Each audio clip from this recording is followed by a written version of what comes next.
Hello everybody, welcome back to my channel मेरी तो बेटा मैं आपको क्वेश्चन बताने आई हूँ बीएससी नर्सिंग बायोलॉजी के पीवाईक्यू से और डायजेस्टिव सिस्टम के एमसीक्यूज में आपको बाइलिंगुअल में करवाऊंगी। ठीक है, तो हम आज डायजेस्टिव सिस्टम कर ले रहे हैं, फिर रेस्पिरेटरी सिस्टम करेंगे, मतलब ह्यूमन फिजियोलॉजी धीरे धीरे कर लेंगे हम। इसमें अराउंड 25 क्वेश्चन होंगे आपके और मैं सारे 25 क्वेश्चन है वो बाइलिंगुअल लेके आई हूँ आपके लिए। ठीक है, तो क्वेश्चन नंबर पहला, digestion of carbohydrates begins in, जो डाइजेशन होता है हमारा कार्बोहाइड्रेट का वो कहाँ से स्टार्ट हो जाता है, तो हमारा माउथ से स्टार्ट हो जाता है। ठीक है, ऑप्शन नंबर बी सही हो जाएगा। क्वेश्चन नंबर नेक्स्ट है, which enzyme is present in saliva, saliva में कौन सा एंजाइम प्रेजेंट होता है, तो टाइलिन हमारा एंजाइम प्रेजेंट होता है सलाइवा में, या फिर एमाइलेज भी, अमाइलेज। ठीक है, ये भी सलाइवा एमाइलेज भी बोल सकते हैं आप। ठीक है, नेक्स्ट क्वेश्चन देखेंगे। अब मैं आपको आंसर्स नहीं दिखाऊंगी, 2 क्वेश्चन के मैंने आंसर आपको दिखा दिए हैं, अब मैं आपको आंसर्स नहीं दिखाऊंगी। ठीक है, so the next question is P है ह्यूमन बॉडी की, तो इसको बताने की जरूरत नहीं है। क्वेश्चन नंबर 4 पे मूव करते हैं। क्वेश्चन नंबर 4 है हमारा कि while juice is produce by, while juice कहाँ से प्रोड्यूस होता है, तो ये भी ऑलमोस्ट सभी को पता होगा कहाँ से होता है, गॉल ब्लैडर से होता है। आप लोग ना अपना क्या कर लें, अपनी जो आंसर है उसको सोच लिया करें, देन उसके बाद आंसर किया करें, और अगर आंसर सही होगा तो सही होगा, गलत होगा तो एक माइनस कर सकते हो आप, या माइनस करने की जरूरत नहीं है, वैसे नेगेटिव मार्किंग नहीं होती है। ठीक है, तो क्वेश्चन नंबर नेक्स्ट में मूव करेंगे हम। नेक्स्ट क्वेश्चन है आपका, देखिए क्वेश्चन नंबर नेक्स्ट है, कह रहा है आपसे while juice store in, while juice store कहाँ होता है, तो वो हमारा कहाँ होता है, बताइए, किडनी में होता है, पेनक्रियाज में, गॉल ब्लैडर में, या फिर आपका स्मॉल इंटेस्टाइन में, तो कहाँ पे होता है, गॉल ब्लैडर में होता है। हाँ, पहला वाला क्वेश्चन जो था बेटा वो प्रोड्यूस हो रहा था, प्रोड्यूस हमारा वाइल जूस प्रोड्यूस यहाँ से होता है, हमारा लीवर से वाइल जूस प्रोड्यूस। ठीक है, यहाँ से होता है प्रोड्यूस, तो यहाँ से होता है, याद रखना आप। ठीक है, बाकी लीवर की शेप कैसी होती है, लीवर की शेप कुछ ऐसे टाइप से होती है, ऐसे हमारी जो गॉल ब्लैडर है वो ऐसे अटैच होते हैं, और यहीं से हमारी जो है जो क्या बोलते हैं, यहाँ से थोड़ी सी नीचे जाके यहाँ से छोटी स्मॉल इंटेस्टाइन होती है वो शुरू हो जाती है। ठीक है, तो ये हो गया हमारा लिवर, और ये हमारा क्या हो जाएगा, गॉल ब्लैडर हो जाएगा, जीवी से लिख दे रही हूँ, और ये वाइल डक्ट हो गई, इसको वाइल डक्ट बोलते हैं, वाइल डक्ट। ठीक है ना, नेक्स्ट क्वेश्चन में मूव करेंगे हम।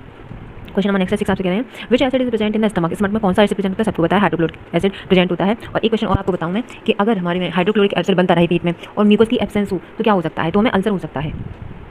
क्या कहा मैंने कहा कि अगर हाइड्रोक्लोरिक एसिड हमारे पेट में बनता रहे और एक म्यूकस की लाइनिंग और होती है, यहाँ पे म्यूकस की लाइनिंग, म्यूकस की एक लाइनिंग होती है, अगर वो लाइनिंग हमारी क्या हो, वो लाइनिंग हमारी खराब हो जाए या म्यूकस प्रोड्यूस ना करे हमारी स्टमक की लाइनिंग, तो हमारे में, हमारी बॉडी में अल्सर पैदा हो सकते हैं। ठीक है, नेक्स्ट क्वेश्चन में मूव करेंगे हम। क्वेश्चन नंबर नेक्स्ट है आपका कि protein digestion begins in, protein का डाइजेशन कहाँ से होने लगता है, ये आपको बताना है, तो कहाँ से होने लगता है, आप सोचिए आंसर, आपका आंसर हो जाएगा स्टमक में आपका प्रोटीन डाइजेशन होने लगता है। क्वेश्चन नंबर नेक्स्ट है आपका which enzyme digest protein in the stomach, कौन सा एंजाइम है जो प्रोटीन को डाइजेस्ट करता है इन स्टमक में, तो पेप्सिन, हमारा बी ऑप्शन सही हो जाएगा इसमें। क्वेश्चन नंबर नेक्स्ट देखिए, नेक्स्ट क्वेश्चन कह रहा है आपसे कि the functional unit of liver is, liver की फंक्शनल यूनिट क्या होती है, तो हेपेटोसाइट्स हमारी क्या होती हैं, लिवर की फंक्शनल यूनिट होती हैं। और बाकी क्या बता दूँ मैं आपको, न्यूरॉन आपको नर्वस सिस्टम का है, नर्वस टिश्यू बोल दो। ठीक है, नर्वस टिश्यू की हमारी क्या होती है, यूनिट होती है। नेफ्रॉन हमारी किडनी के होते हैं, किडनी, और एल्वुलाई हमारी कहाँ की होती हैं, एल्वुलाई हमारी लंग्स की होती हैं।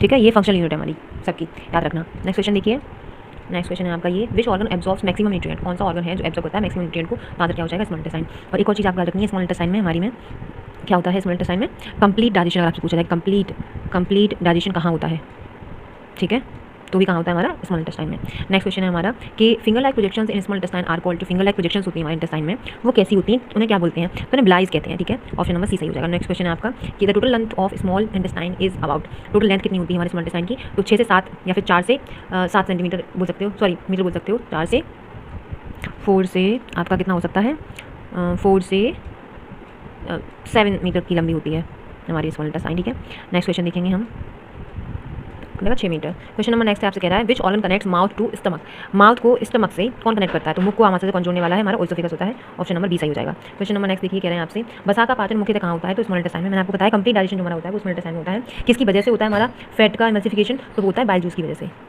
बाइल जूस की वजह से होता है। ठीक है, बाइल जूस का काम ही होता है फैट का एमल्सिफिकेशन करना। ठीक है, तो हमारा स्मॉल इंटेस्टाइन में बाइल जूस आता रहता है, धीरे धीरे धीरे बूंद बूंद गिरती रहती है और फैट का एमल्सिफिकेशन उससे होता रहता है। नेक्स्ट क्वेश्चन है आपका विच एंजाइम डाइजेस्ट फैट, इनमें से कौन सा एंजाइम है जो फैट को डाइजेस्ट करता है, तो आंसर हो जाएगा आपका लाइपेज, हमारा फैट को डाइजेस्ट करता है। क्वेश्चन नंबर नेक्स्ट है which vitamin is produce in the large intestine by bacteria, तो कौन सी जो विटामिन होती है वो लार्ज इंटेस्टाइन में बैक्टीरिया के थ्रू प्रोड्यूस करी जाती है, तो वो होती है विटामिन के, याद रखोगे। क्वेश्चन नंबर नेक्स्ट है the wave like movement of alimentary canal is called, आहार नाल की तरंग जैसी गति को क्या कहते हैं, तो वो पेरिस्टाल्सिस मूवमेंट होता है। और पेरिस्टाल्सिस मूवमेंट कैसा होता है, ये आपका पेरिस्टाल्टिक मूवमेंट होता है। ठीक है, नेक्स्ट क्वेश्चन देखिए, नेक्स्ट क्वेश्चन है आपका कि जो हमारा first part of small intestine होता है वो क्या होता है, तो सबसे फर्स्ट पार्ट जो हमारा होता है वो होता है ड्यूडेनम, ऑप्शन सी आपका सही हो जाएगा। नेक्स्ट क्वेश्चन है आपका कि which organ temporary stores food, कौन सा ऑर्गन टेम्पररी फूड को स्टोर करता है, तो वो स्टमक करता है, कितने घंटे, 4 से 5 घंटे स्टोर करता है खाने को। ठीक है,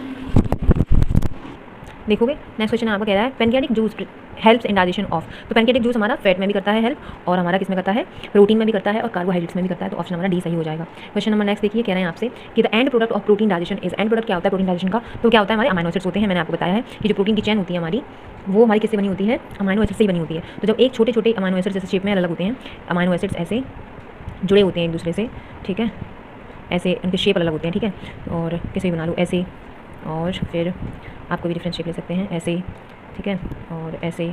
तो ऐसे क्या है, डिफरेंट डिफरेंट टाइप के क्या है अमाइनो एसिड्स हमारे जुड़े होते हैं। उन अमाइनो एसिड्स को ही हम क्या बोलते हैं, वो अमाइनो एसिड्स मिलकर क्या बनाते हैं, एक पेप्टाइड चेन बनाते हैं। उस पेप्टाइड चेन को ही हम क्या बोल देते हैं, प्रोटीन चेन, ठीक है। तो जिस बॉन्ड से हमारे दो अमाइनो एसिड्स जुड़े होते हैं या फिर अमाइनो एसिड्स को बाउंड किया जाता है, वो बॉन्ड होता है हमारा पेप्टाइड बॉन्ड। क्या बॉन्ड होता है, पेप्टाइड बॉन्ड। याद रहेगा सबको, ठीक है। नेक्स्ट जो क्वेश्चन इज है, कह रहा है आपसे the end product of fat digestion is, and product क्या होता है अगर फैट का डाइजेशन होता है तो क्या मिलेगा, मैं फैटी एसिड एंड ग्लिसरॉल मिलेंगे। क्वेश्चन नंबर नेक्स्ट है आपका, अपेंडिक्स इज अटैच्ड टू, किस चीज़ से अपेंडिक्स हमारी अटैच होती है, तो हमारी जो अपेंडिक्स है बेटा एक वेस्टिजियल मटेरियल है, वेस्टिजियल ऑर्गन है जिसका कोई काम नहीं है बॉडी में, ठीक है। तो इसलिए वो कहाँ अटैच होती है, हमारी लार्ज इंटेस्टाइन से हमारी अटैच होती है। अगर आपने ध्यान से देखा हो तो आप इधर देख लेना, यहाँ पे स्मॉल इंटेस्टाइन आपको दिख रही होगी, स्मॉल इंटेस्टाइन छोटी सी फिंगर लाइक दिख रही होगी, उसी को हम अपेंडिक्स बोलते हैं, ठीक है। नेक्स्ट क्वेश्चन है आपका कि कह रहा है आपसे कि which part prevents food from entering trachea, तो कौन सा पार्ट है जो प्रिवेंट करता है ट्रेकिया से रोकने को, फूड को रोकने को ट्रेकिया में जाने से। तो भोजन को सांस लेने में जाने से कौन रोकता है, तो कौन करता है, एपिग्लॉटिस करता है, ग्लॉटिस करता है, एपिग्लॉटिस करता है हमारा, ठीक है, याद रखोगे एपिग्लॉटिस हमारा आंसर सही हो जाएगा। नेक्स्ट क्वेश्चन है हमारा कि the study of digestive system is called, digestive system की जो स्टडी होती है वो क्या कहलाती है, वो आपको बताना है। तो कार्डियोलॉजी हमारी किसकी कहलाती है, हार्ट की, ठीक है, तो ये हार्ट हो नहीं सकता।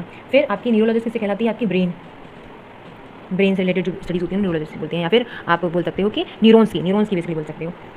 न्यूरॉन्स की स्टडी को हम क्या बोलते हैं, ये है हमारी टिश्यूज़ की स्टडी को हम हिस्टोलॉजी बोलते हैं, ठीक है, याद रखोगे सब लोग टिश्यूज़ की स्टडी को। तो बचा क्या, गैस्ट्रोएंट्रोलॉजी, ये हमारा क्या कहलाता है, डाइजेस्टिव सिस्टम की स्टडी कहलाती है गैस्ट्रोएंट्रोलॉजी।